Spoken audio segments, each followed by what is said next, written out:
લખાઈ દેવાની છે. 1930 નંબર અમારો 24/7 એક્ટિવેટ હોય છે.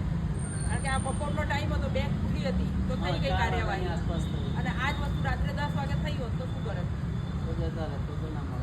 ના મળી જાય ભાઈ. બેંકના કસ્ટમર કેર બી ચાલુ જ હોય છે.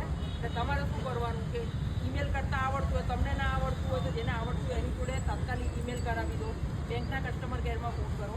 પણ તમે 1930માં ફોન કરશો ને, અહીંયા આવીને સાથે તૈયારીમાં ફોન કર્યો મને 1930 પર મેં ફોન કરી દીધો અને તૈયારીમાં અમે રિપોર્ટ કમ્પ્લેન કરી દીધો. એટલે તમારી સાથે એક્નોલેજમેન્ટ નંબર એક આવી ગયો, એના આધારે પછી મેં રિપોર્ટ કરીને આપી દીધો.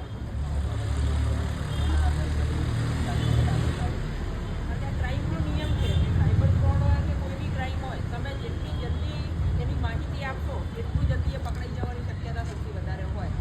સીધો પહેલાં અમારી બાજુમાં કોટકની બેંક છે, ત્યાં જઈને મેડમને કીધું તો એમને સ્ટોપ પેમેન્ટ કરાય અને સીધું કે તમારા નજીકના પોલીસ સ્ટેશનમાં જાઓ. એટલે હું અહીંયા સીધો લક્ષ્મીપુરા પોલીસ સ્ટેશનમાં આવ્યો. ત્યાં મારા એક વિપુલ સર કરીને છે, જેમને મને ખૂબ હેલ્પ કરી. વિપુલ સર અને રોહનભાઈ કરીને છે, એમને મને ખૂબ હેલ્પ કરી છે અને મારા પૈસા રિફંડ મેળવવા માટે પણ મને બહુ જ સાથ સહકાર આપ્યો છે અને બધાનો સાથ સહકાર ખૂબ ખૂબ આભાર બધાનો.